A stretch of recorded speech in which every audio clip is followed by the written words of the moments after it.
Hello aspirant, मेरा नाम मनोज रावत है और मैं आपका मैथ्स एंड फिजिक्स एजुकेटर हूं। और आज हम अपना कल का क्लास 12 का जो हमने फिजिक्स स्टार्ट करी थी, पहले लेक्चर में डिफरेंशिएशन पढ़ा था हमने, आज हम उसे ही कंटिन्यू करेंगे। और आज हम सेकंड लेक्चर में अपना इंटीग्रेशन स्टार्ट करने वाले हैं। तो आज हम पढ़ेंगे इंटीग्रेशन क्या होता है और इसके क्या यूजेस हैं। ठीक है, तो सबसे पहले बात करेंगे हम इंटीग्रेशन।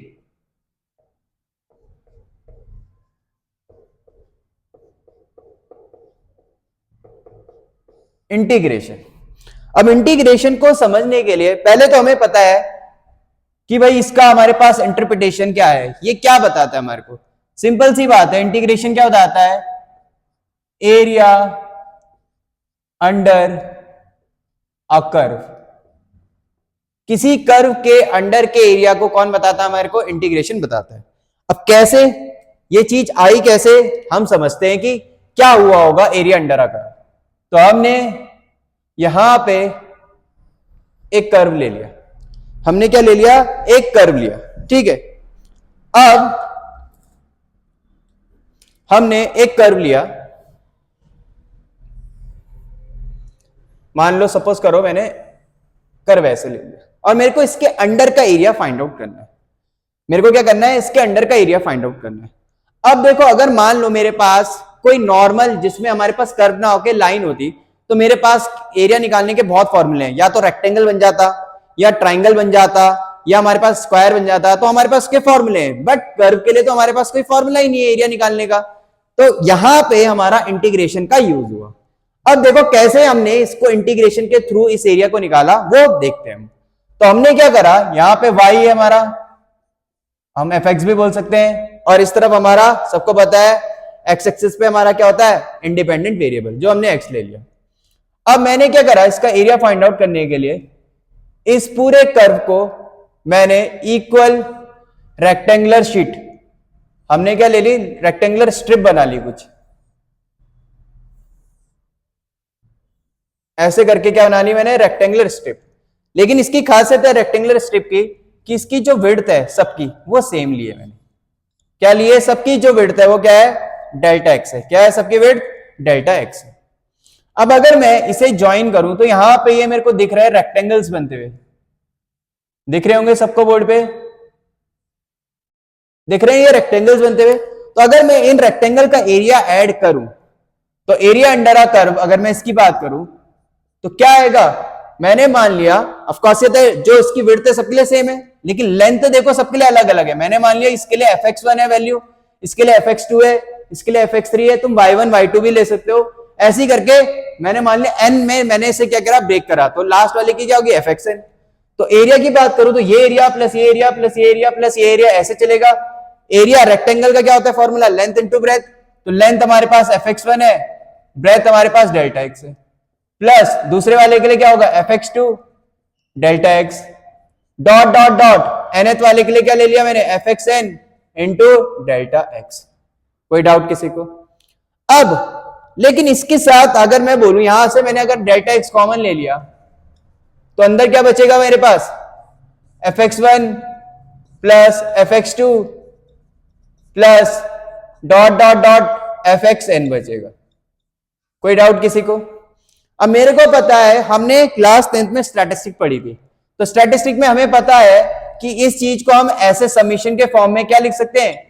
fx i, और मैंने i को कहां से रन करा दिया? 1 से लेके n। देखो i को के बदले 1 रखूंगा तो fx1 आ जाएगा, समीशन मतलब प्लस i के बदले 2 होएगा तो fx2, ऐसे करके हम लिख सकते हैं इनटू डेल्टा x। तो ये हमारा क्या आ रहा है? इसके अंदर का एरिया आ रहा है। बट क्या ये एरिया सही है? बिल्कुल नहीं है। क्यों? अगर मैं ध्यान से देखूं, ये वाले एरियाज मेरे क्या हो रहे हैं? यहाँ पे लेफ्ट आउट हो जा रहे हैं, ये बच जा रहे हैं, ये ऐसे। अब कोई बोलेगा इसे ये ट्राइंगल है, ट्राइंगल नहीं है, ये लाइन थोड़ी है, ये कर्व है हमारा। तो अब ये जो बचे हुए एरिया है, इसके कारण मैं अगर ये बोलूं कि ये इसका एरिया है, ये गलत है। यानी इसका जो अभी एरिया आएगा, जो भी तुम कैलकुलेट करोगे, वो एक्चुअल एरिया से क्या आएगा? कम आएगा। अब ये एरिया कैसे इंक्लूड करें, इसके लिए हमारा इंटीग्रेशन आया। अब देखो, समेशन जो होता है वो हमने क्लास 10th में पढ़ा है, किसके लिए यूज होता है तुम्हारा? डिस्क्रीट वैल्यू के लिए। किसके लिए? डिस्क्रीट। डिस्क्रीट मतलब समझते हो? जिन्हें हम गिन सकते हैं। जैसे वहां पे नंबर्स के साथ खेलते हैं हम, किसमें, स्टैटिस्टिक में, तो वहां पे नंबर्स क्या होते हैं, डिस्क्रीट वैल्यू होती है। लेकिन अगर कहीं पे कोई फंक्शन आ जाए तो फंक्शन डिस्क्रीट नहीं होता। खुद ही देखो ये जो हमारी लाइन है, क्या कहीं पे भी हमारा इसके बीच में क्या है, डिसकंटिन्यूटी है, नहीं है, ये क्या है, कंटिन्यूअस है। तो हमारा इंटीग्रेशन किसके लिए यूज होता है, याद रखना हमेशा, कंटिन्यूअस फंक्शन, या हम बोल सकते हैं फंक्शंस के लिए यूज होता है, या कंटिन्यूअस चीजों के लिए यूज होता है। और जो समीशन होता है वो डिस्क्रीट के लिए यूज होता है। तो याद रखना हमारा जो हमारा क्या होता है, समीशन होता है वो डिस्क्रीट के लिए यूज होता है, और जो हमारा इंटीग्रेशन होता है वो कंटिन्यूअस के लिए यूज होता है। अब अगर मैं ध्यान से देखूं, अब ये दिक्कत आ गई, ये एरिया तो लेफ्ट आउट रह गए। अब इनको इंक्लूड करने के लिए क्या किया, ध्यान से समझना। अगर ये जो रेक्टेंगुलर स्लिट की विड्थ डेल्टा एक्स है, अगर मैं इस डेल्टा एक्स को कम करता हुआ चलूं, तो देखो ध्यान से अगर समझना भी, अगर मैंने मान लो ये डेल्टा एक्स अब इतना कर दिया, अब इससे दो क्या बन जाएगी मेरी रेक्टेंगुलर, वो बन जाएगी, ऑफ कोर्स सी बात है, एक ये रेक्टेंगल बन जाएगा मेरा और एक दूसरा ये बन जाएगा। तो अब क्या होगा, ये वाला रेक्टेंगल में ये लेफ्ट आउट रह जाएगा, और ये वाला रेक्टेंगल जब इंक्लूड करूंगा ये लेफ्ट आउट रह जाएगा। क्या ये जो लेफ्ट आउट एरिया है वो धीरे धीरे कम हो रहा है, पहले इतना सारा था, अब ये बच गया। तो हम क्या करते हैं, जो ये हमारे डेल्टा एक्स है, ये जो विड्थ है इसे बहुत छोटा स्टार्ट करना करते हैं। हम क्या करते हैं, इस डेल्टा एक्स को जो विड्थ है उसे इतना छोटा कर देते हैं, टेंडिंग टू 0। अब इससे क्या होगा, ये विड्थ जैसी छोटी होती रहेगी, बहुत क्लोज आएगी, तो जो ये ऊपर वाली चीज हमारी इंक्लूड नहीं हो रही थी वो भी क्या हो जाएगी, लगभग पूरा क्या हो जाएगा, इंक्लूड हो जाएगा। खुद ही देखो, अगर ये रेक्टेंगुलर हमारी स्ट्रिप है, ये इतनी हो जाती, देखो मान लो ये मैंने बना रखा है, ये ऐसा था, अभी इसका एक पार्ट दिखा दिया मैंने, ठीक है। अब मैंने इस रेक्टेंगुलर स्ट्रिप को क्या कर दिया, इसकी विड्थ कम कर दी, इतनी कर दी, इतनी। ये केवल समझाने के लिए है, कॉन्सेप्ट कैसा है होगा। अब देखो जरा, यहां पे ये एक रेक्टेंगल, ये। अब देखो जो एरिया केवल नहीं इंक्लूड हो रहा है वो इतना बहुत छोटा सा रह गया।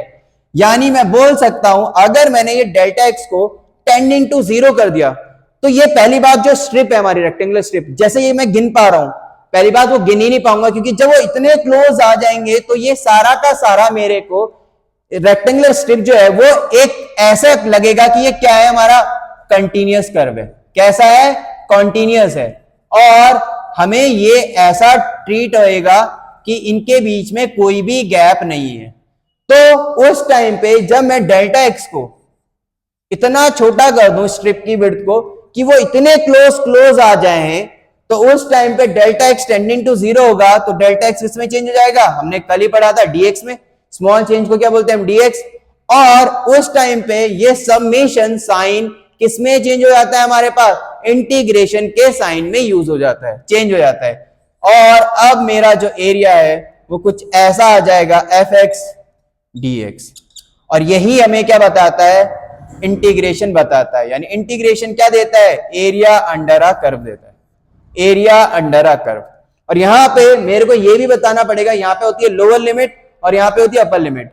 कहां से कहां तक का इंटीग्रेशन निकालना है वो कौन डिसाइड करते हैं, इसकी लोअर और अपर लिमिट क्या करते हैं, डिसाइड करते हैं। यानी ये था हमारा इंटीग्रेशन।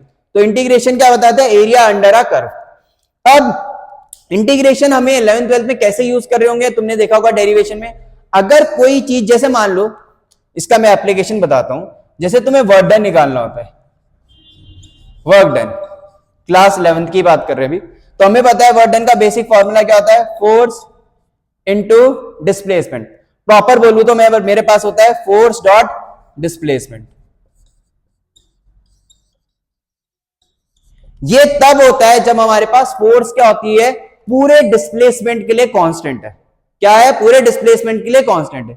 अगर फोर्स वेरिएबल हुई, मतलब कहीं पे 5 न्यूटन है किसी डिस्प्लेसमेंट के लिए, फिर थोड़ा आगे जाके 7 न्यूटन हो जा रही है, उस टाइम पे तुम डायरेक्ट इसका निकाल, क्यों, तुम फोर्स 5 रखोगे या 7 रखोगे, क्या रखोगे, इसमें दिक्कत आ जाएगी। उस टाइम पे हम वर्क डन निकालने के लिए इंटीग्रेशन का यूज करते हैं, एफ डॉट डी एक्स। क्या करते हैं, एफ डॉट डी एक्स। हम यहां पे मान लेते हैं कि छोटे से dx डिस्प्लेसमेंट के लिए फोर्स क्या रही होगी, कांस्टेंट रही होगी, और फिर यहां पे इंटीग्रेट करके हम टोटल बर्डन निकालते हैं।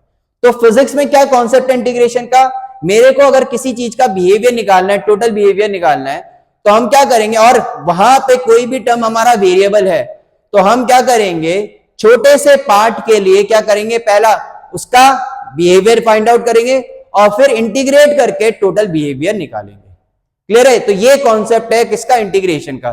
छोटे से पार्ट के लिए कोई भी चीज क्या होती है, हमारी कांस्टेंट होती है। अगर मैं यहाँ पे एक छोटा सा डिस्टेंस ले लूं, उसके लिए हमारा फंक्शन क्या होगा, कांस्टेंट होगा।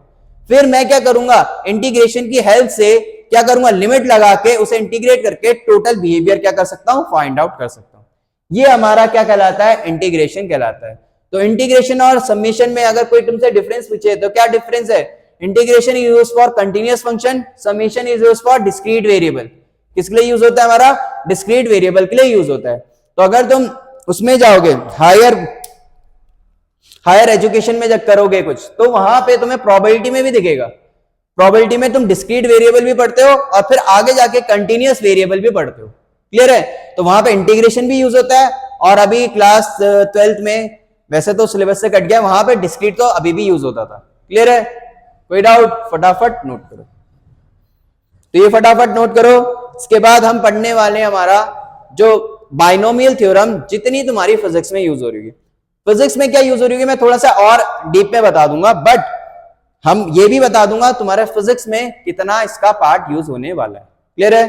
फटाफट नोट करो।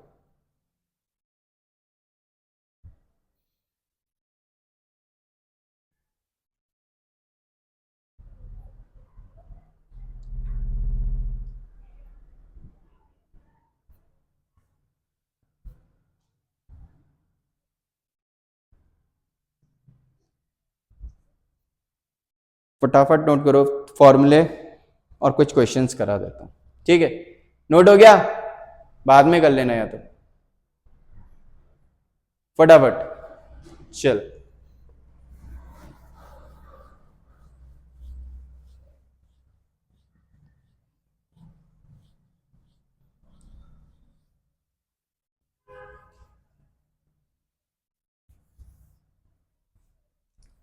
अब डिफरेंशिएशन की तरह यहां पे तुम्हारे पास रूल नहीं है, एक आइलेट रूल है वो बता दूंगा, और हमारे पास कोई डिवाइड रूल नहीं है यहाँ पे, और प्लस माइनस रूल तो सेम चीज है कि मतलब अलग अलग क्या मिल जाता है, इंटीग्रेशन मिल जाता है। और तुम्हारे पास जो फिजिक्स में इंटीग्रेशन यूज होने वाला है, फिजिक्स में कह रहा हूं मैं, चाहे जेई मेंस की बात करो, एडवांस की बात करो, वो बहुत लिमिटेड है।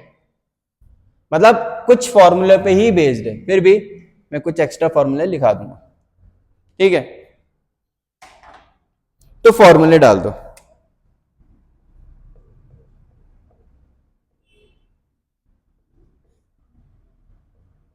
पहला x की पावर n, जो सबसे कॉमन यूज होएगा, dx। x की पावर n का होता है x की power n plus 1 upon n plus 1 plus C. देखो मैं किसके लिए लिखा रहा हूं, इनडेफिनेट के लिए। फिलहाल डेफिनेट में क्या होता है, हमारे पास लिमिट आ जाती है। ठीक है? तो x की पावर n का क्या होता है, x की power n plus 1 upon n plus 1। एक एग्जांपल ले लेते हैं, x की पावर हाफ का निकालना है मान लो, तो x की पावर हाफ का क्या होगा, x की पावर हाफ प्लस 1 कितना होता है भाई, 3/2, और नीचे भी हाफ प्लस 1 3/2 प्लस सी। ये मेरा आंसर हो जाएगा। ठीक है? सेकंड बात करेंगे हम इंटीग्रेशन ऑफ, अगर मान लो किसी कांस्टेंट का इंटीग्रेशन निकालना है, कांस्टेंट k भी हो सकता है, लैम्डा भी हो सकता है, कुछ भी हो सकता है, तो क्या आ जाएगा, कांस्टेंट इनटू x आ जाएगा। इस बार जीरो नहीं होगा जैसे इंटीग्रेशन में, डिफरेंशिएशन में होता था। इसका रीजन भी जानते हैं। रीजन क्या है, मान लो तुम्हारे पास कोई कांस्टेंट फंक्शन है, ये हो गया कोई कांस्टेंट फंक्शन। अब अगर मैं देखूं, क्या बताया था इंटीग्रेशन ने कि इसके अंडर का एरिया, क्या इसके अंडर एरिया जीरो होगा? चाहे मैं कांस्टेंट कितना भी छोटा ले लूं, क्या कभी उसके अंडर का एरिया जीरो हो सकता है? एक ही टाइम पे हो सकता है, या तो वो जीरो ही हो। जब जीरो होगा तब तो जीरो ही होगा, लेकिन अगर कुछ भी कांस्टेंट है तो उसका जो हमेशा हमारा इंटीग्रेशन होगा वो क्या होगा, कांस्टेंट इंटू एक्स होगा। क्या होगा, कांस्टेंट इंटू एक्स होगा। क्लियर है मेरी बात? यानी अगर 2 का लिखना है तो 2x हो जाएगा, 2dx। अगर मेरे को 2dx करना है, k dx का kx हो जाएगा, लैम्डा dx का लैम्डा x हो जाएगा। जो भी कांस्टेंट होगा उसके पीछे जिसके रिस्पेक्ट में इंटीग्रेशन कर रहे होंगे वो पीछे आ जाएगा। ठीक है, थर्ड हमारे पास है इंटीग्रेशन ऑफ ई की पावर एक्स। ई की पावर एक्स का इंटीग्रेशन भी ई की पावर एक्स ही होता है। फोर्थ है हमारा integration of sine x. Differentiation में साइन एक्स का क्या होता था, प्लस का कॉस एक्स, यहां पे क्या होता है माइनस का cos x plus c. Fifth integration of 1 upon x, log x का 1 अपॉन एक्स डिफरेंशिएशन होता था, यहां पे 1 अपॉन एक्स का क्या होगा लॉग एक्स होगा। सिक्स्थ है मेरे पास कॉस एक्स का, कॉस एक्स का क्या होगा माइनस का साइन एक्स। नेक्स्ट है मेरे पास integration of sec square X DX का क्या होगा tan x। नेक्स्ट है मेरे पास integration of cosec square X DX का माइनस का cot x। ठीक है, तो फिजिक्स में मुश्किल से इतने ही फॉर्मूले हमारे क्या होते हैं, किसके इंटीग्रेशन के यूज होते हैं। क्लियर है मेरी बात। अब इंटीग्रेशन में देखो, ध्यान से देखो, मैं ये हर किसी के पीछे प्लस सी लगा रहा हूं। अब मैं इसका रीजन भी बता रहा हूं तुम्हें कि प्लस सी क्यों फाइंड आउट हम लगाते हैं किसी भी इंटीग्रेशन में, किसमें इनडेफिनिट में। उसके पीछे क्या एक रीजन है, क्या रीजन है समझते हैं। मान लो मेरे पास एक फंक्शन है y इज इक्वल टू, एक और चीज याद रखना, इंटीग्रेशन क्या होता है रिवर्स ऑफ डिफरेंशिएशन होता है। ठीक है, या मैं बोल सकता हूं इंटीग्रेशन क्या है एंटी डेरिवेटिव है। क्या एंटी डेरिवेटिव है, ठीक है। तो अगर मान लो मेरे पास sin x प्लस 10 है एक फंक्शन, और मेरे पास एक है sin x प्लस 50, अगर मैं यहां पे इसका डिफरेंशिएशन करता हूं dy बाई डी एक्स, तो sin x का कितना आएगा भाई cos x, और 10 कांस्टेंट का क्या होता है 0। अगर यहां पे भी मैं इसका डिफरेंशिएशन निकालूं तो sin x का क्या आएगा cos x, और 50 का क्या आ जाएगा 0। अगर अभी मैंने बोला इसका मैं इंटीग्रेशन करूं, डिफरेंशिएशन कर दिया, इंटीग्रेशन करूं तो वापस फंक्शन मिलना चाहिए, क्योंकि वो उसका क्या होता है एंटी डेरिवेटिव। तो मैं इसका इंटीग्रेशन करने के लिए इंटीग्रेशन का साइन और dx दे रहा हूं, दोनों तरफ इंटीग्रेशन और dx दे रहा हूं, dx से dx कैंसिल। अभी बताया था मैंने dy का इंटीग्रेशन क्या होता है y होता है। कैसे होता है समझते हैं। यहां पे 1 है, 1 के मतलब 1 है, तो यहां पे लिख सकता हूं उसको y की पावर 0, और y की पावर n का क्या होगा y की power n plus 1 upon n plus 1, तो 0 प्लस 1 y की पावर 1, नीचे भी 0 प्लस 1 1 आ जाएगा, यानी dy का इंटीग्रेशन क्या होगा y होगा। ठीक है, और cos x का कितना होता है हमारे पास sin x। क्लियर है। अब यहां पे भी अगर मैं इंटीग्रेट करूं तो मैंने दोनों तरफ इंटीग्रेशन और dx लगा दिया, dx से dx कैंसिल, dy का भी बताया था यहां y आया, cos x का क्या आया sin x आया। अभी तुमने बोला था अगर मैं इसका डिफरेंशिएशन करके इंटीग्रेशन करूं तो वापस फंक्शन मिलना चाहिए। क्या मेरे को वापस फंक्शन मिला, मिला तो, लेकिन एक चीज मिसिंग है, यहां पे 10 नहीं है, और यहां पे मैंने देखा फिर से sin x मिला लेकिन 50 नहीं है। अब यानी ये जो c है ये हमें क्या बताते हैं कांस्टेंट ऑफ फैमिली बताते हैं। अब ऐसा नहीं है कि c के बदले देखो यहाँ 10 भी हो सकता है, 50 भी हो सकता है, 1 लाख भी हो सकता है, लैम्डा भी हो सकता है, कुछ भी हो सकता है। इसलिए जो c होता है ये हमें क्या बताता है कांस्टेंट ऑफ फैमिली बताता है। क्या बताता है कांस्टेंट ऑफ फैमिली। और ये हमारे पास किसमें आता है इनडेफिनेट में।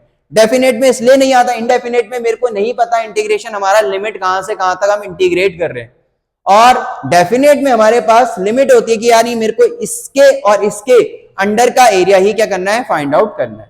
क्लियर है मेरी बात। तो ये हमारा क्या है कॉन्सेप्ट है कि हमारे को प्लस सी क्यों लगाते हैं किसमें इनडेफिनेट इंटीग्रल में। क्लियर है मेरी बात। अब बात करेंगे हम इस पे कुछ 2-4 क्वेश्चन करेंगे और फिर हम क्या करेंगे बाइनोमियल थ्योरम स्टार्ट करेंगे। क्लियर है, फटाफट नोट करो जल्दी, ये चीजें पड़ी हुई हैं इसलिए जल्दी करना।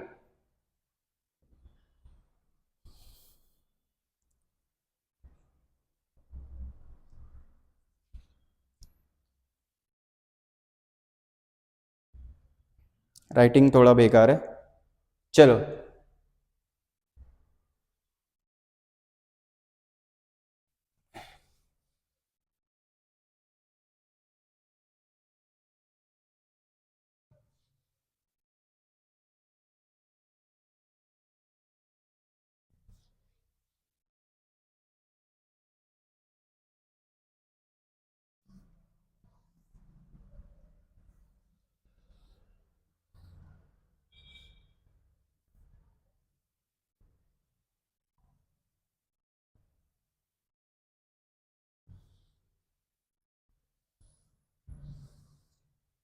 ठीक है, चलो अब बात करेंगे हम कुछ क्वेश्चंस की।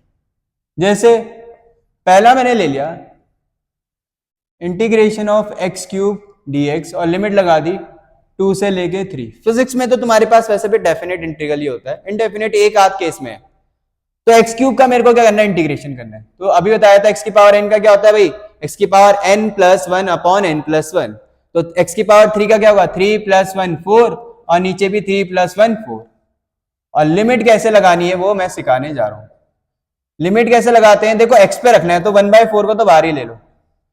एक्स के बदले अपर लिमिट पहले, तो एक्स के बदले क्या रखना है, अपर लिमिट क्या है 3, तो 3 की पावर 4, 3 की पावर 4 मेरे को पता है कितना होता है 81, माइनस एक्स के बदले फिर क्या लिखना है लोअर लिमिट, लोअर लिमिट क्या है 2, 2 की पावर 4 कितना होता है भाई 16। तो 81 में से 16 गया, मेरा कितना हो जाएगा 65। तो 65 अपॉन 4 क्या हो जाएगा, इसका आंसर हो जाएगा। क्लियर है, एक और ले लेते हैं। मान लो मेरे को इंटीग्रेशन ऑफ साइन एक्स निकालना है और लिमिट है मेरी 0 से लेके π/2। क्या है मेरे पास, 0 से लेके π/2 है। क्लियर है, अब साइन एक्स का इंटीग्रेशन मेरे को पता है क्या होता है, माइनस का कॉस एक्स, और ये लिमिट क्या है हमारी 0 से लेके π/2। साइन एक्स का माइनस कॉस एक्स पीछे लगाया था, माइनस साइन को हम बाहर भी ले सकते हैं और एक्स के बदले अपर लिमिट रखना है। पहले क्या रखनी है, अपर लिमिट। तो एक्स के बदले क्या रखना है, पहले कॉस एक्स के बदले रख दिया π/2 minus lower limit cos X के बदले क्या रखना है, लोअर लिमिट क्या है 0। तो सबको पता है cos 90 π/2 मतलब 90 होता है, cos 90 कितना होता है 0, माइनस cos 0 कितना होता है 1। तो माइनस माइनस मल्टीप्लाई करेंगे तो कितना आ जाएगा +1, इसका आंसर आ जाएगा। एक चीज यार ना, जो बायो वाले हैं उन्हें तो समझने की जरूरत है, मैथ्स वालों को 11th में भी पढ़ेंगे, 11th में नहीं 12th में पढ़ेंगे तो उन्हें दिक्कत नहीं होगी इतनी, लेकिन जो बायो वाले हैं उन्हें तो केवल यहीं पे समझना है। ठीक है, नेक्स्ट बात करेंगे, हमारा कितना आ गया, मेरा इसका आंसर 1 आ गया। अब अगर मैं बात करूं इंटीग्रेशन में, तो मेरे पास एक इंटीग्रेशन तुमने किसमें पढ़ा होगा, जब हमने क्या पढ़ा था, हमारा ग्रेविटेशन पढ़ा था 11th क्लास में। तो वहां पे एक ऐसे करके हमारे पास इंटीग्रेशन आया था gmm upon x square dx, और लिमिट हमारे पास थी इंफिनिटी से लेके r। क्या थी, इंफिनिटी से r, और मेरे को इसका इंटीग्रेशन करना है। अब पहली बात देखना कि किसके रिस्पेक्ट में इंटीग्रेशन, x के। तो x वेरिएबल है, बाकी चीजें कांस्टेंट है, तो जो कांस्टेंट चीजें होती हैं वो इंटीग्रेशन से बाहर आ जाती हैं। अब ये नहीं एक्स स्क्वायर नीचे है तो x की पावर 2 + 1, ये नीचे है पहले ऊपर भेजा जाएगा, तो x की पावर 2 को ऊपर भेजेंगे तो x की पावर -2 का इंटीग्रेशन, लिमिट क्या है इंफिनिटी से r। तो अगर मैं देखूं यहाँ पे gmm x की पावर -2 का इंटीग्रेशन क्या होता है भाई, x की पावर -2 + 1 -1, नीचे भी -2 + 1 -1, और लिमिट क्या है मेरी इंफिनिटी से लेके r है। माइनस साइन बाहर भेज सकता हूं तो कितना आ जाएगा, -gmm अपॉन, सॉरी माइनस बाहर भेजा भी, और अब लिमिट लगानी है। देखो x की पावर -1 मतलब होता है 1/x, पता है सबको, तो इसे 1/x लिख दिया, और लिमिट क्या है मेरी इंफिनिटी से r है। क्या है, इंफिनिटी से r है। अब देखो मैं इसे यहां सॉल्व कर रहा हूं, तो मेरे पास -gmm, और मैंने क्या रखा, पहले x के बदले क्या रखते हैं, अपर लिमिट, अपर लिमिट में क्या है r, तो 1/r माइनस x के बदले क्या रखते हैं फिर लोअर लिमिट, लोअर लिमिट क्या है इंफिनिटी। सबको पता है एनीथिंग अपॉन इंफिनिटी क्या होता है भाई 0, तो मेरा ये 0 आ जाएगा। तो मेरे पास कितना आ जाएगा u, जो हमारे पास इंटीग्रेशन है -gmm अपॉन r। और ये हमने कब पढ़ा था भाई, 11th क्लास में, जब हमने ग्रेविटेशन चैप्टर पढ़ा था, तो वहां पे हमने पोटेंशियल एनर्जी में ये चीज पढ़ी थी। तो I = कितना आ जाएगा, -gmm/r, इसका इंटीग्रेशन होगा। क्लियर है, कोई डाउट, फटाफट नोट करो। एक रूल और बता दूंगा जो एक्स्ट्रा है, वैसे तुम्हारे फिजिक्स में तो यूज नहीं होता लेकिन मैथ्स में यूज होगा, उसे बोलते हैं हम आइलेट। क्या बोलते हैं, आइलेट, जो हमारा प्रोडक्ट ऑफ फंक्शंस के इंटीग्रेशन में यूज होगा। क्लियर है, फटाफट नोट करो। साइड हो गया हूं मैं, फटाफट नोट करो।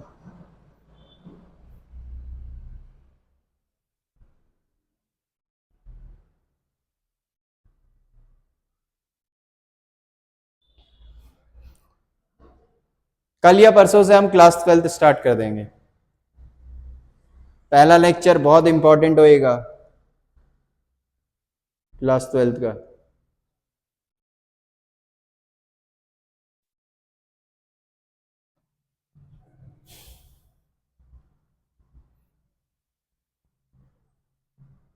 हो गया नोट?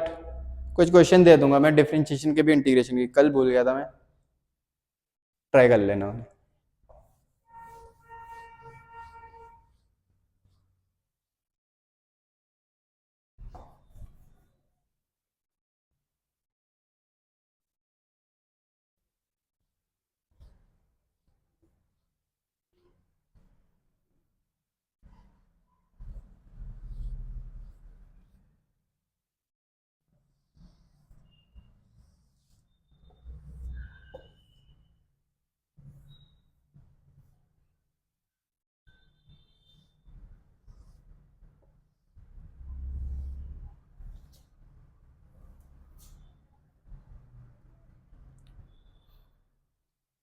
चलो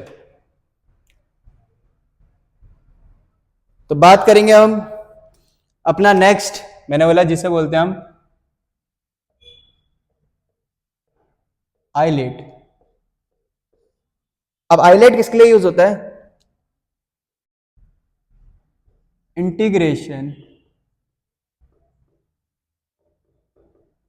ऑफ प्रोडक्ट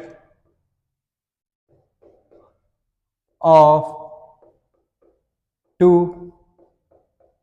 फंक्शन, टू से ज्यादा भी कर सकते हैं, दो को एक एक बना के। अब आइलेट में होता क्या है, पहले तो इसका मैं फॉर्मूला लिख दे रहा हूं, u into v d x. मेरे पास दो फंक्शन है मल्टीप्लाई में, u और v, और मेरे को इसका इंटीग्रेशन निकालना है।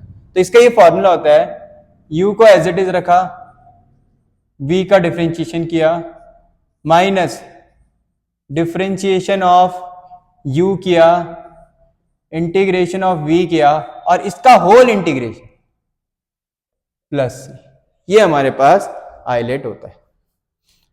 अब u और v, ये आइलेट क्या लिखा है, तो मैं लिख देता हूं I L A T E। I मतलब होता है इनवर्स, इनवर्स फंक्शन, जैसे sine inverse, cos inverse, tan inverse. L मतलब होता है लॉगरिथम, A मतलब होता है अलजेब्रा, T मतलब होता है ट्रिगनो, और E मतलब होता है एक्सपोनेंट। तुम्हारे में इतना है नहीं, लेकिन एक क्वेश्चन करा के मैं छोड़ दूंगा।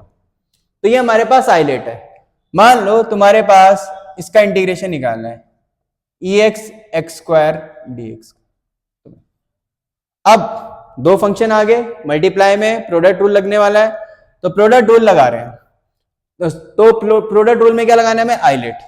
अब e क्या है, एक्सपोनेंशियल सबसे लास्ट है, तो मतलब ये हमारा u होगा और ये v होगा। तो क्या होता है इसका इंटीग्रेशन का फॉर्मूला, मैंने बोला था u को एज इट इज रखना है, इंटीग्रेशन ऑफ v क्या, e की power x dx, minus differentiation of u कितना है मेरा x स्क्वायर, ठीक है, इंटीग्रेशन ऑफ v कितना है मेरे पास, e की पावर x dx, और जो ये मल्टीप्लाई करके आएगा इसका होल इंटीग्रेशन करना है। कोई दिक्कत? X square as it is रहा, e की पावर x का भी बताया था पीछे, इंटीग्रेशन क्या होता है फॉर्मूले में, e की पावर x ही होता है, माइनस एक्स स्क्वायर का डिफरेंशिएशन कितना होता है हमारा, 2x होता है, e की पावर x का कितना होता है मेरा, e की पावर x ही होता है। क्या होता है मेरे पास, e की पावर x होता है, ठीक है, इनटू क्या आ जाएगा मेरे पास, dx आ जाएगा, प्लस c। अब दिक्कत क्या है इसमें, इसमें फिर से एक और बार क्या लगने वाला है, हमारा आइलेट लगने वाला है। देखो ये x e x फिर से दो फंक्शन उसमें आगे प्रोडक्ट में, तो हम यहां पे फिर से आइलेट लगाएंगे। तो फिर से आइलेट लगाएंगे तो ये पहला u बन गया, ये v बन गया। अब मेरे को पता है 2x, u को एज इट इज रखना है, इंटीग्रेशन करना था e की पावर x, e की पावर x का इंटीग्रेशन अभी बताया था e की पावर x ही होता है, minus sign differentiation of 2x, 2x का कितना होगा 2, इंटीग्रेशन ऑफ ex, ex का क्या होता है ex, और इसका होल इंटीग्रेशन फिर से, तो dx और प्लस c अलग लिखते। अब अगर मैं देखूं तो मेरा आंसर आ चुका है एक्स स्क्वायर ई एक्स, माइनस खोलूंगा तो ये कितना आएगा 2x ई एक्स, माइनस माइनस प्लस 2 बाहर आ जाएगा, ई की पावर एक्स का ई की पावर एक्स ही होता है, प्लस सी। ये हमारा क्या है, आइलेट पे बेस्ड है। तो प्रोडक्ट ऑफ फंक्शन है, अगर टू फंक्शन है तो उसको सॉल्व करने के लिए आइलेट लगेगा हमारे पास इंटीग्रेशन। हमारे पास कोई प्रोडक्ट रूल अलग से नहीं होता जैसे वहां पे होता है, और डिवाइड रूल तो बिल्कुल नहीं होता किसमें, इंटीग्रेशन में। इसलिए इंटीग्रेशन क्लास 12th में जो मैथ्स वाले हैं उनको हार्ड लगेगा, बिकॉज उसको सॉल्व करने के लिए जब तुम मैथ्स पढ़ोगे तो हर एक्सरसाइज के लिए अलग अलग क्या है फॉर्मूले। बट डिफरेंशिएशन तुम अगर तुमने 4 रूल पढ़ लिए, कौन कौन से, प्रोडक्ट रूल, चेन रूल और तुम्हारा डिवाइड रूल, मल्टीप्लाई रूल, तो तुम्हारा क्या है, कोई भी किसी भी चीज का क्या कर सकते हो तुम, डिफरेंशिएशन कर सकते हो। क्लियर है? तो फटाफट इसे नोट करो, और हम पढ़ने वाले हैं इसके बाद बाइनोमियल थ्योरम। ठीक है, फटाफट नोट करो।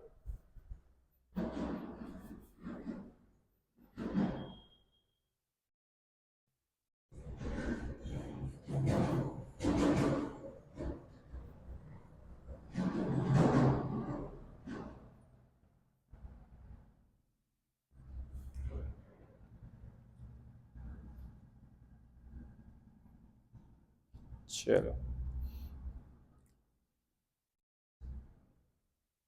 और अगर तुम्हें ये देखो इंपॉर्टेंट तो मैथ्स वालों के लिए, फिजिक्स में एज सच अगर जेई एडवांस वगैरह के क्वेश्चन कर रहे हो तो वहां पे यूज होगा, मेंस में भी नहीं आता ये फिजिक्स के अकॉर्डिंग।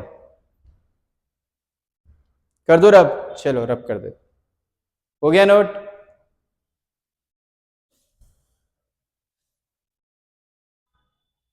चल,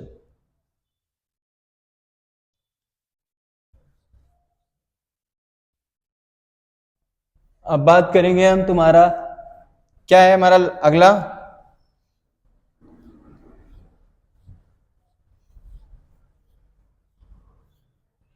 बाइनोमियल थ्योरम की। मैथ्स वालों ने तो पढ़ ही रखा है, वैसे बायो वालों के लिए ज्यादा हुआ है। बाइनोमियल थ्योरम,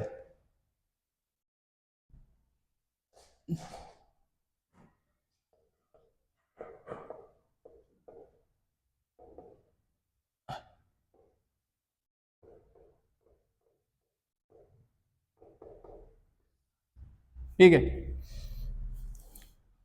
तो बाइनोमियल थ्योरम क्या होती है, अगर तुम्हें पता है, तुमने a प्लस बी का होल स्क्वायर पढ़ा है तो होता है A square plus B, 2ab plus B square. A plus B का होल क्यूब पढ़ा है तो क्या होता है A cube plus 3a square B plus 3ab square plus B cube. लेकिन क्या तुमने a प्लस बी की पावर 4 पढ़ा है? अब एक चीज नोटिस करना, तुम क्या नोटिस करोगे, अगर a प्लस बी की पावर 0 है तो आंसर 1 आता है, a प्लस बी का स्क्वायर है तो आंसर आता है A square plus 2ab plus B square. अगर a प्लस बी का होल क्यूब है तो आता है A cube plus 3a square B plus 3ab square plus B cube. तो तुम एक चीज नोटिस कर रहे हो कि जब मेरे पास 0 पावर है तो टर्म 1 है, 2 पावर है तो 1 2 3 टर्म है, 3 पावर है तो 4 टर्म है। अगर तुम्हें a प्लस बी की पावर कोई 16 पूछे तो उसमें कितने टर्म होंगे, 17। क्या तुम ये याद करोगे? नहीं याद करोगे, ऑफ कोर्स याद है, कोई भी याद नहीं करे, a प्लस बी की पावर 4 ही याद नहीं करते हम। यानी इन चीजों को सॉल्व करने के लिए जो थ्योरम यूज हुई उसे बोलते हैं बाइनोमियल थ्योरम। तो it is used for expansion. किसके लिए यूज होता है? एक्सपेंशन के लिए। अब इसका जो जनरल फॉर्मूला होता है, मान लो मेरे को कोई a प्लस बी की पावर n फाइंड आउट करना है, n कुछ भी हो सकता है, यहाँ पे 0 था, फिर ठीक है यहाँ पे 1 भी आएगा, यहाँ पे 1 आएगा तो a प्लस बी की पावर 1 में a प्लस बी आएगा, ठीक है। तो क्या होता है इसका फॉर्मूला, nc0 a की पावर n b की पावर 0, nc1 a की पावर n माइनस 1 b की पावर 1 प्लस nc2 a की पावर n माइनस 2 b की power 2 plus dot dot dot ncn a की पावर 0 b की पावर n। याद करने का तरीका देखो, nc0 a पहले n है b 0 है, अब a कम होएगी पावर और b बढ़ती रहेगी, और कब तक, जब b मैक्स n हो जाए और a 0 हो जाए। ये हमारा क्या होता है, बाइनोमियल थ्योरम होती है। लेकिन तुम्हें ये चीज याद नहीं रखनी है तुम्हें। और मैं एक और चीज बता सकता हूं, जो लोग कंप्यूटर करते हैं तो वो वहां पे एक प्रोग्राम बनाते हैं पास्कल ट्रायंगल का, वो एक्चुअल में यही है। देखो अगर पास्कल ट्रायंगल को देखूं मैं तो वो ये होता है 1 1 1 1 2 1। अब क्या हुआ, ये 1 1 1, फिर मैंने क्या किया, ये 1 और 1 को तो ऐसे लिख दिया 1 + 1 2। अब अगर मैं देखूं ये 1 और 1 आखिरी में ऐसे लिख दिया 1 + 2 कितना आएगा 3, 2 + 1 3। क्या नोट कर रहे हो तुम, अगर a + b की पावर 0 है तो उसका कोफिशिएंट क्या आ रहा है 1 आ रहा है, तो 1 आ रहा है। अगला a + b की पावर 1 होना चाहिए था, तो वहां पे a + b आता है, तो a का कोफिशिएंट भी 1 होता है, b का कोफिशिएंट भी 1 होता है। अब यहाँ पे a + b का होल स्क्वायर में देखो a² का कोफिशिएंट 1 है, फिर 2 है, फिर 1 है, तो 1 2 1। क्यूब में देखो 1 फिर 3 फिर 3 फिर 1 1 3 3 1, यानी इतना तो तुम देख के बता सकते हो a + b की पावर 4 के जो कोफिशिएंट होंगे वो क्या होंगे 1 3 + 1 4 3 + 3 6 3 + 1 4 और आखिरी में 1। तो ये कहलाता है हमारा पास्कल ट्रायंगल। क्या कहलाता है हमारा पास्कल ट्रायंगल। मैथ्स वालों के लिए इंपॉर्टेंट है, और जो कंप्यूटर में प्रोग्राम भी बनाते हैं कि हमें इसको जनरेट करना होता है, ठीक है, तो वो फॉर और इफ का लूप लगा के तुम प्रोग्राम भी बनाते हो। अब बात करेंगे हम तुम्हारा जो फिजिक्स में बाइनोमियल यूज होने वाली है, वो बहुत आसान है, जो तुमने कहां पे यूज की थी 11th क्लास में, 1 + x⁴n, तुम्हारे फिजिक्स में ये यूज होती है। पहला टर्म 1 होगा फिजिक्स के अकॉर्डिंग, और जो दूसरा टर्म होगा x वो लेस देन 1 होगा, 1 से बहुत ज्यादा छोटा होगा। तो ये बाइनोमियल थ्योरम किसमें चेंज हो जाती है, केवल 1 प्लस जो पावर होती है वो आगे मल्टीप्लाई होती है। हमें ये जानना है, अगर मान लो पावर यहाँ हाफ है तो हाफ x हो जाएगा, अगर पावर मान लो माइनस में -½ है तो -½ x हो जाएगा। ये हमें फिजिक्स के लिए चाहिए केवल इतना, ये हमें नहीं चाहिए, ये मैथ्स में यूज होगा। और ये ऐसा क्यों होता है मैं समझा भी सकता हूं, क्यों, क्योंकि जैसे मैं ये पहला और दूसरा टर्म लिखूंगा और आगे के टर्म लिखूंगा इन वाले एक्सपेंशन में, क्योंकि x बहुत छोटा है 1 से, तो जो बाकी के तुम्हारे टर्म्स आते हैं वो बहुत स्मॉल आते हैं 1 से, तो उन्हें हम क्या कर देते हैं, नेग्लेक्ट कर देते हैं। इसलिए हमारे पास केवल क्या बचता है 1 + nx बचता है। तो ये किसका फॉर्मूला है हमारा, बाइनोमियल एक्सपेंशन ऑफ 1 + x⁴n। अगर यहाँ पे माइनस होगा तो यहाँ पे माइनस का nx आ जाएगा, और कोई चेंज नहीं होने वाला। और ये जो चीज मैंने बताई है इसे बोलते हैं हम पास्कल ट्रायंगल। क्या बोलते हैं, पास्कल ट्रायंगल। क्लियर है, फटाफट नोट करो।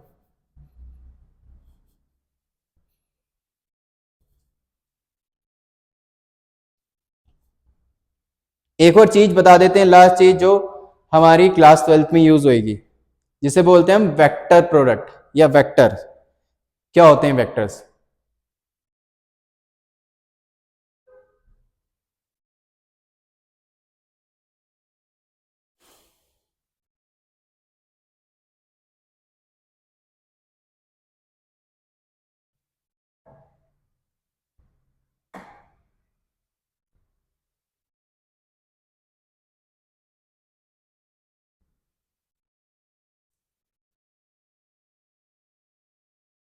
फटाफट नोट करो।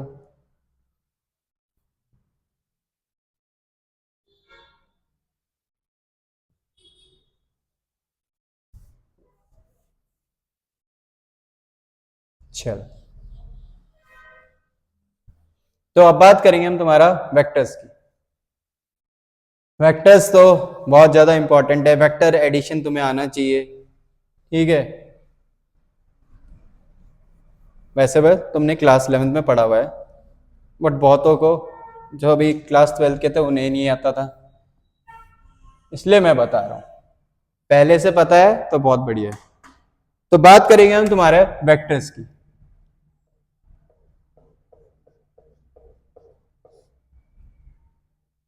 तो स्केलर और वेक्टर हमें पता है, वेक्टर्स क्या होते हैं, स्केलर क्या होते हैं जिनका केवल मैग्नीट्यूड होता है, और वेक्टर कौन होते हैं जिनका magnitude as well as direction होता है, ये हमें पता है। जैसे फोर्स हो गया, एक्सेलरेशन हो गया, वेलोसिटी हो गया, ये सब क्या है, वेक्टर्स है।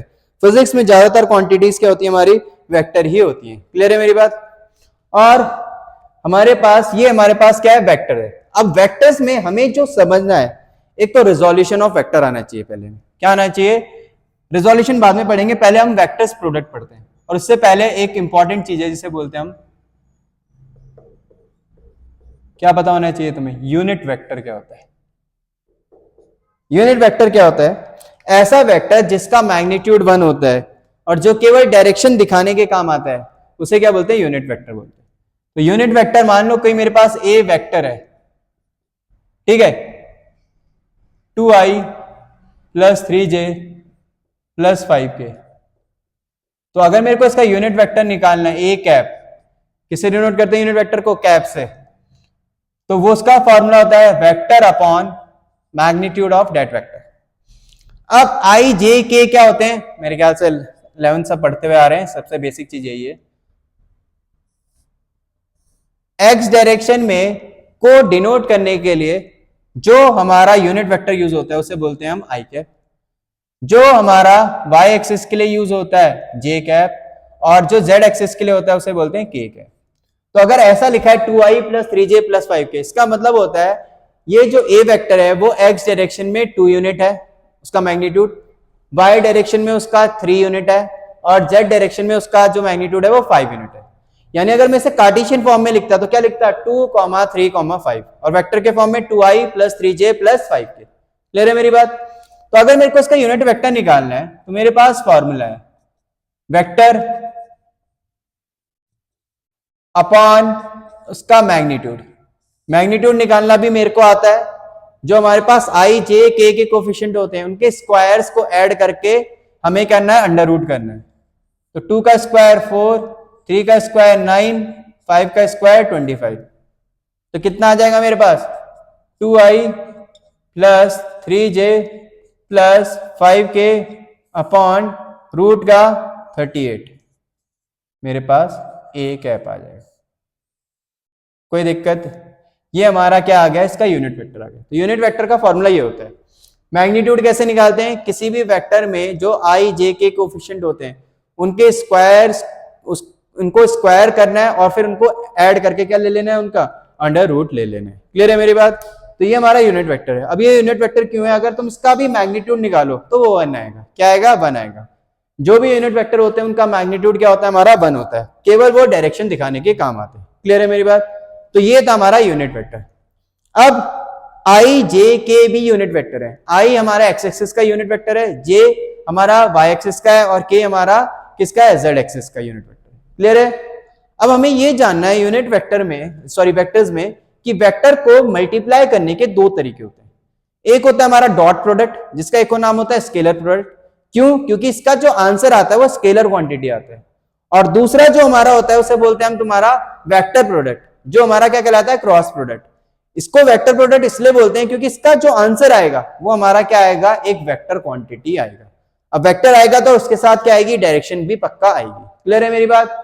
तो ये तो हम यहां पे स्टार्ट करते हैं क्या, हमारा वेक्टर प्रोडक्ट, वेक्टर को मल्टीप्लाई कर रहे हैं। हमारे पास 2 तरीके हैं। पहले का नाम है डॉट प्रोडक्ट, और इसको बोलते हैं हम स्केलर प्रोडक्ट। क्यों बोलते हैं स्केलर प्रोडक्ट? क्योंकि इसका आंसर क्या आएगा, एक स्केलर क्वांटिटी आएगा। मान लो तुम्हारे पास कोई 2 वेक्टर है, उनका डॉट निकालना है, तो उसका फॉर्मूला होता है mod of A mod of b cos theta. ये क्या होता है, इसका फॉर्मूला होता है।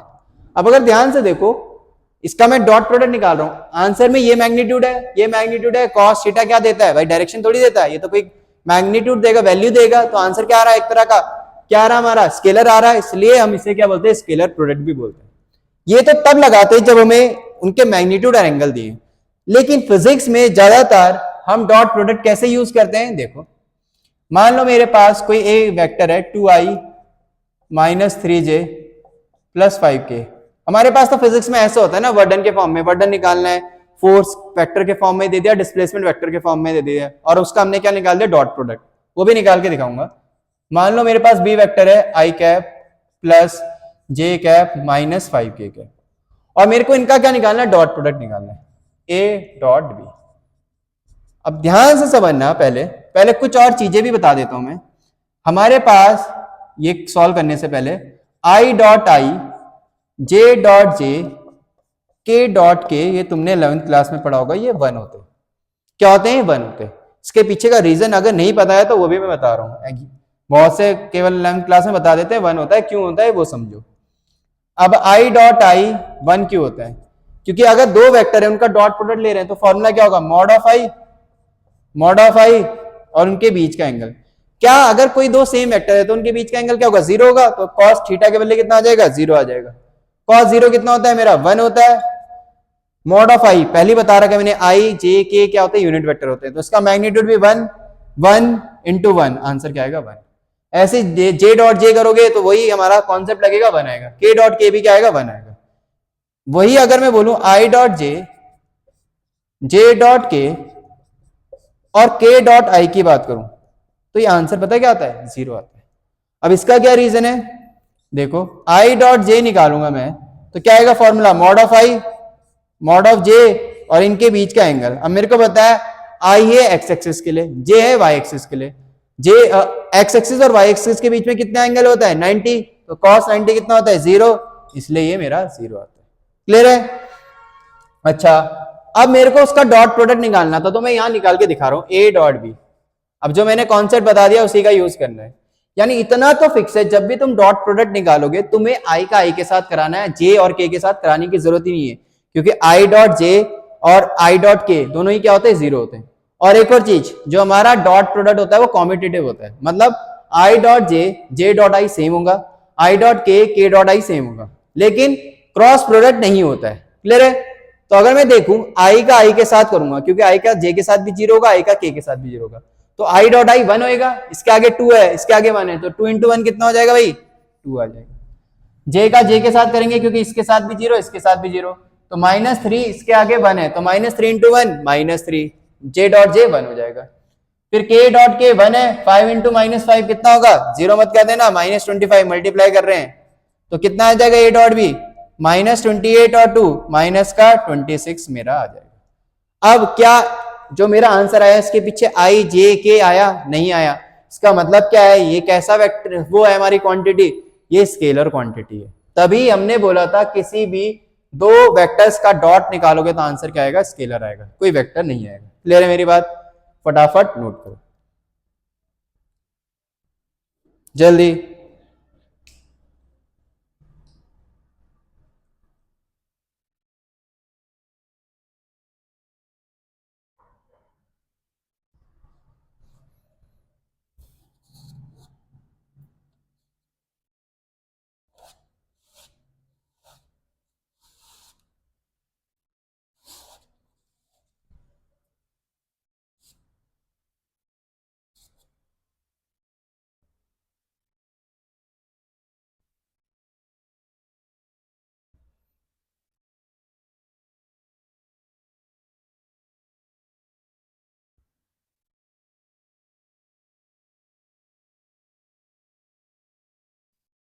हो गया, ठीक।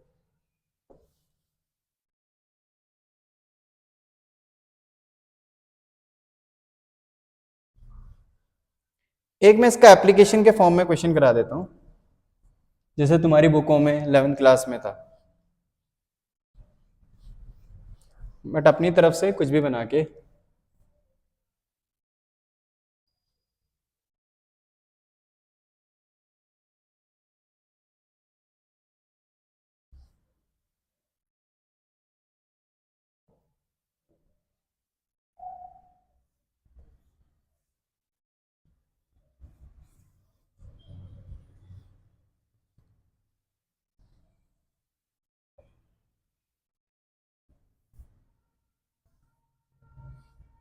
देखो मान लो मैंने एक क्वेश्चन बनाया अपनी तरफ से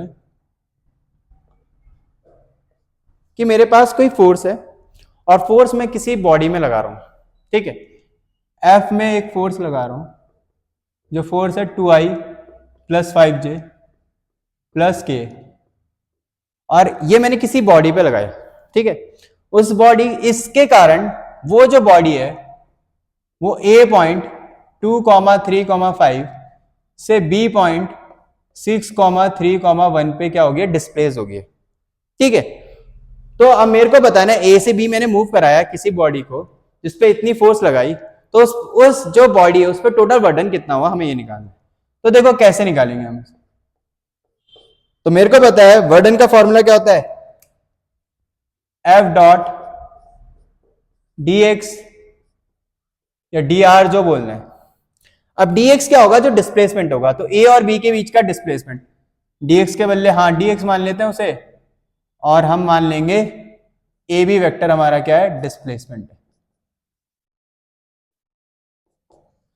तो आप सबको पता है डिस्प्लेसमेंट वेक्टर कैसे निकालते हैं हम, position vector of final minus position vector of initial. तो इसके पोजीशन वेक्टर क्या होंगे भाई, 6i, अभी बताया था 3j प्लस के, माइनस इनिशियल वेक्टर ये, इसे पोजीशन वेक्टर के फॉर्म में क्या लिखेंगे, 2i plus 3j plus 5k। Clear है।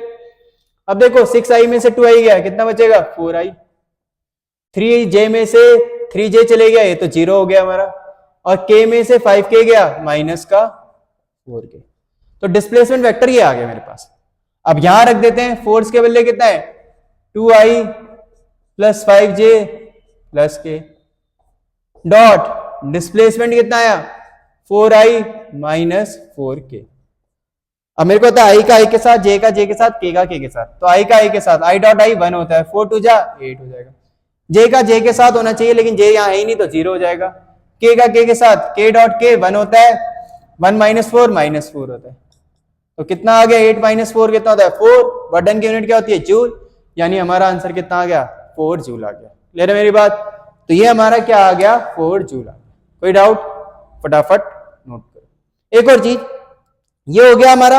अब बात करेंगे हम तुम्हारा दूसरा जो हमारा प्रोडक्ट है, जिसे बोलते हैं हम वेक्टर प्रोडक्ट, क्रॉस प्रोडक्ट भी होता है, जो क्या होता है हमारा, क्रॉस प्रोडक्ट। अब हमें पता है ए क्रॉस बी, किसी भी दो वेक्टर का क्रॉस प्रोडक्ट का फॉर्मूला होता है हमारे पास, mod of A mod of B sine theta, और पीछे क्या जाता है, एन कैप। एन कैप क्या है, डायरेक्शन दिखाने के काम आता है, क्योंकि ए मैग्नीट्यूड मैग्नीट्यूड मैग्नीट्यूड, तो एन कैप क्या होता है, डायरेक्शन। और मैंने बताया भी था वेक्टर प्रोडक्ट क्या होता है, जो क्रॉस प्रोडक्ट होता है वो वेक्टर प्रोडक्ट होता है। इसका आंसर क्या आएगा, एक वेक्टर क्वांटिटी, जैसे टॉर्क होता है, टॉर्क का फॉर्मूला क्या होता है, आर क्रॉस एफ। तो यहाँ पे आर क्या होता है, पोजीशन, और एफ क्या होता है, फोर्स का फोर्स होता है, दोनों वेक्टर है, तो दोनों का आंसर क्या आएगा, टॉर्क। टॉर्क भी क्या होती है, एक वेक्टर क्वांटिटी होती है। तो किसी दो वेक्टर का क्रॉस प्रोडक्ट हमें क्या देता है, वेक्टर प्रोडक्ट देता है, वेक्टर क्वांटिटी देता है। और अगर डॉट देंगे तो क्या देता है, स्केलर क्वांटिटी देता है। क्लियर है। तो ये था हमारे पास। अब जैसे मैंने बताया था आई डॉट आई, अब आई क्रॉस आई, जे क्रॉस जे, के क्रॉस के, वहां 1 होता था डॉट में, यहां 0 होते। रीजन देखो यहीं से समझा रहा हूं, आई क्रॉस आई निकालूंगा तो क्या आएगा, मॉड आई, मॉड आई, और दो वेक्टर सेम है तो उनके बीच में कितना एंगल होगा, 0, साइन 0 0 होता है, इसलिए आई क्रॉस आई, जे क्रॉस जे, के क्रॉस के क्या हो जाएगा, हमारा 0 हो जाएगा। क्लियर है। लेकिन अगर मैं बात करूं आई क्रॉस जे, जे क्रॉस के क्या होगा, उसको समझने के लिए हम कुछ ऐसा बनाएंगे, आई जे के। ऐसा इसलिए कर रहे हैं इस बार क्योंकि ये क्या होता है, हमारा कॉम्यूटेटिव नहीं होता है। तो अगर तुम क्लॉकवाइज चलोगे, जैसे तुमने आई क्रॉस जे किया, आई क्रॉस जे, तो तुम्हारा आंसर आएगा प्लस का के। ठीक है। ऐसी अगर मैं बात करूं जे क्रॉस के करोगे तो आंसर क्या आएगा, आई आएगा। क्या आएगा, आई आएगा। अगर तुमने के क्रॉस आई किया तो क्या आएगा, या अगर उल्टा कर लिया, मान लो आई क्रॉस जे कर दिया, जे क्रॉस आई किया, तो तुम क्या कर चलेगे, एंटी क्लॉकवाइज, तो वो माइनस का के आ जाएगा। क्लॉकवाइज प्लस और एंटी क्लॉकवाइज माइनस। अब कोई बोलेगा, अब देखो यहां पे दो वेक्टर्स का क्रॉस है तो आंसर क्या आना चाहिए, वेक्टर क्वांटिटी, तो वेक्टर ही आ रहा है। अब ये आता कैसे, डायरेक्शन हमें क्या देता है, कौन देता है, right hand screw rule, right hand screw rule.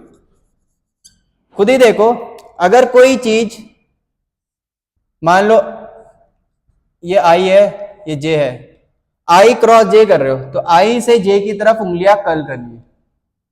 अंगूठा कहां को जा रहा है, बाहर को। बाहर के लिए क्या होती है, जेड एक्सिस होती है, प्लस की जेड है, अंदर के लिए माइनस जेड होता है, बाहर के लिए प्लस जेड होता है, तो प्लस जेड। आई क्रॉस जे क्या होता है, प्लस का के।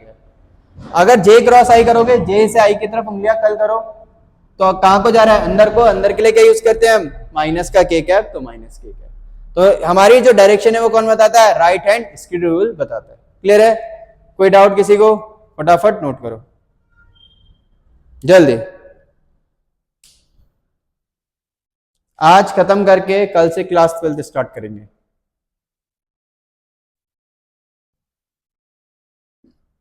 क्लास 12 मजेदार है, क्लास 11 की तरह थोड़ा सा बोरिंग नहीं है।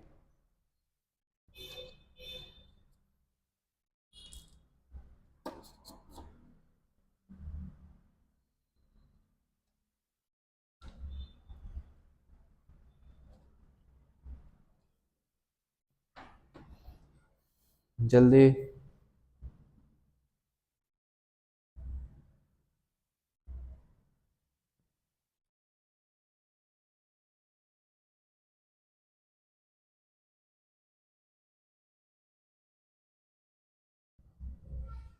हो गया? चलो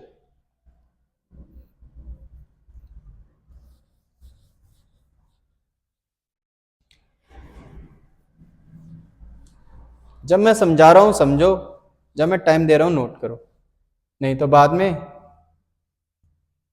वीडियो पॉज करके भी कर सकते हो, तभी मैं साइड हो जाता हूं थोड़ा। ये क्या था हमारा, अभी क्या करा हमने? ठीक है,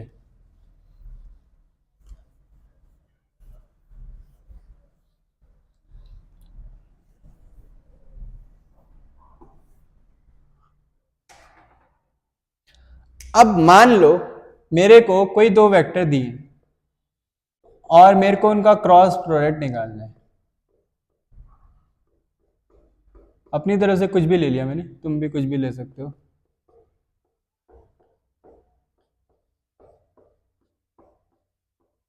ठीक है, दो वेक्टर ले लिए, उनका क्रॉस निकालना है। क्रॉस कैसे निकालते हैं ये समझ लो एक बार। मान लो मेरे को ए क्रॉस बी निकालना है, तो पहले तो तुम कुछ ऐसा डिटर्मिनेंट बना लोगे। ऊपर हमें लिखना है पहले आई कैप जे कैप के कैप। फिर जैसे ए वेक्टर है तो ए के कोफिशिएंट लिखने आई के 2, जे का है -5, के का है 3। फिर बी के लिखने नीचे, बी का है 3, जे का है 8 और के का है -1। यानी मैंने ए और बी के कोफिशिएंट लिख दिया आई जे के कैप। ठीक है, अब इसके बाद क्या करना है ध्यान समझना। पहले आई कैप लिखना है, इसका रो और इसका कॉलम छुपाना है। ठीक है, छुपाया, उसके बाद क्रॉस मल्टीप्लाई करना है। -5 इंटू -1 +5, बीच में माइनस साइन, पहले ये इंटू ये, फिर माइनस साइन ये इंटू ये, 8 3 जा 24। क्या किया फिर से समझना, पहला रो पहला कॉलम छुपाया, ये इंटू ये माइनस ये इंटू ये। फिर जे के लिए हम क्या यूज करते हैं, माइनस जे कैप। आई के लिए प्लस करेंगे और माइनस जे के लिए माइनस करेंगे। ठीक है, जो मैथ्स पढ़ेंगे तो उन्हें तो और भी समझने हैं, लेकिन हमें तो पहले रो से लेना देना है फिजिक्स वालों को। अब देखो जे कैप जैसे लिखा, इसका रो और इसका कॉलम छुपाना है, इसका रो ये है, इसका कॉलम ये है। अब ऊपर से मल्टीप्लाई करना है, तो 2 इंटू -1 -2, बीच में माइनस साइन आएगा, 3 इंटू 3 -9। क्या किया फिर से समझना, पहला रो और दूसरा कॉलम छुपाया, 2 इंटू -1 -2, 3 इंटू -3 -9। फिर प्लस का के कैप, अब के का रो और कॉलम छुपाना है, तो रो ये है कॉलम ये है, छुपा दिया। 2 इंटू 8 16 -3 इंटू -5 माइनस माइनस क्या हो जाएगा +15। 2 इंटू 8 16 हुआ, -3 इंटू -5, तो माइनस माइनस क्या हो गया प्लस, तो ये आ गया। अब इसे सॉल्व करेंगे कितना आएगा, माइनस का 19 I cap, minus minus plus, minus का 11 होगा, माइनस माइनस प्लस हो जाएंगे साइन, प्लस का 11 जे कैप, 16 और 15 कितना होता है 31 का के कैप। तो this is your a cross b. अब एक और चीज नोटिस करो, ए क्रॉस बी जो आ रहा है ये आई जे के टर्म में आ रहा है, जबकि आई ए डॉट बी में क्या आ रहा था, एक वैल्यू आ रही थी, मैग्नीट्यूड आ रहा था। इसलिए ए क्रॉस बी को हम बोलते हैं ये कैसा प्रोडक्ट है, वेक्टर, क्योंकि इसका आंसर क्या आ रहा है, वेक्टर क्वांटिटी आ रहा है। क्या आ रहा है, वेक्टर क्वांटिटी आ रहा है। क्लियर है मेरी बात? तुम लोग इसका निकाल सकते हो, घर में ट्राई कर सकते हो। -i + j + k और दूसरा वेक्टर ले लिया 3i - j + 5k। ट्राई कर सकते हो, बहुत कुछ हार्ड चीज नहीं है। हाँ, अगर तुम a क्रॉस b जैसे निकाला, b क्रॉस a निकालते तो यहाँ पे साइन में दिक्कत आ जाती। ठीक है, ये याद रखना, जो हमारा क्रॉस प्रोडक्ट होता है वो कॉम्यूटेटिव नहीं होता। A cross B minus times of B cross A होता है, लेकिन A dot B B dot A के बराबर होता है, वो कॉम्यूटेटिव होता है। क्लियर है? फटाफट नोट करो।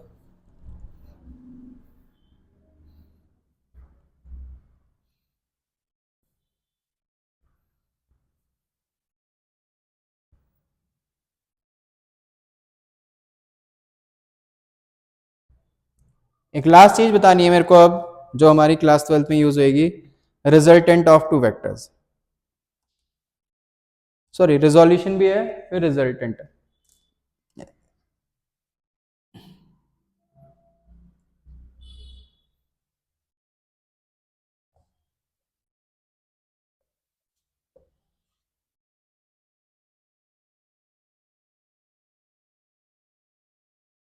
हो गया नोट?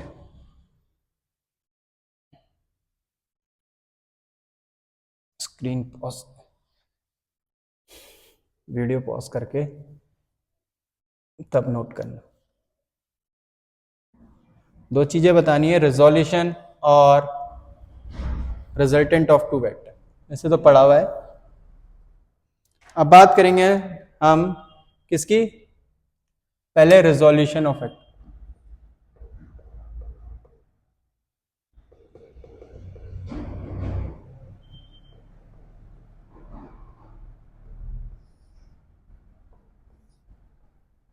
रिजोल्यूशन ऑफ वेक्टर का मतलब क्या होता है? अगर मेरे पास कोई वेक्टर हॉरिजॉन्टल नहीं है ना ही वर्टिकल है, और किसी एंगल पे है हॉरिजॉन्टल के साथ, ए वेक्टर किसी एंगल पे है हॉरिजॉन्टल के साथ, तो इसके दो कंपोनेंट बनते हैं। क्या बनते हैं इसके? दो कंपोनेंट। अब कैसे बनते हैं? अगर ये ट्राइंगल ले लूं और मैंने इसे मान लिया ओ, इसे पी, इसे क्यू, आर मान लेते हैं, क्यू थीटा लग रहा है, ठीक है। तो अगर मैं यहां पे कॉस थीटा लूं, तो कॉस थीटा होता है base O R upon hypotenuse A, तो ओ आर कितना आ जाएगा यहां से? ए कॉस थीटा आ गया, यानी ये वाला टर्म क्या आ गया? ए कॉस थीटा। और अगर मैं आर पी बोलूं, साइन थीटा लूं यहां पे, तो साइन थीटा क्या होगा? परपेंडिकुलर अपॉन हाइपोटेन्यूज, तो पी आर अपॉन हाइपोटेन्यूज कितना है? ए वेक्टर है, तो पी आर कितना आ जाएगा यहां से? ए साइन थीटा।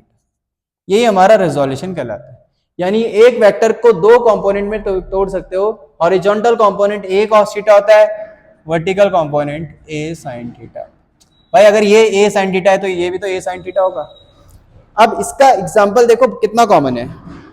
तुम जब किसी बॉल को थ्रो करते हो किसी एंगल पे, तो तुमने क्या चीज नोटिस करी है? बॉल क्या है? एक पैराबोलिक पाथ लेती है, और बॉल क्या है? आगे भी ट्रेवल करती है और ऊपर भी जाती है। तो तुमने किसी एंगल पे फेंका, तो वेलोसिटी का जो वेलोसिटी वेक्टर है तुम्हारा, वो किसी एंगल पे, तो उस वेलोसिटी वेक्टर के दो कंपोनेंट बने, थीटा के साथ और एक उससे परपेंडिकुलर। जो थीटा के साथ बना उसे बोलते हैं हम वी कॉस थीटा, और जो थीटा के perpendicular, sorry v cos theta के परपेंडिकुलर बना उसे बोलते हैं v sine theta. V cos theta क्या करेगा? इस बॉल को आगे ले जा रहा है, आगे ट्रेवल करा रहा है। देखो बॉल आगे भी जा रही है और ऊपर भी जा रही है, तो वी कॉस थीटा का काम है उसे आगे ले जाना, हॉरिजॉन्टल कंपोनेंट, और वी साइन थीटा का काम है उसे ऊपर ले आना। तो यानी कभी भी कोई भी वेक्टर अगर किसी एंगल पे हम थ्रो करते हैं या किसी एंगल पे होता है, किसके साथ? हॉरिजॉन्टल के साथ, तो उसके दो कंपोनेंट बनते हैं। थीटा के साथ वाला ए कॉस थीटा होता है, और उससे परपेंडिकुलर क्या होता है? ए साइन थीटा होता है। क्लियर है मेरी बात? अब बात करेंगे हम तुम्हारा last topic, resultant of two vectors.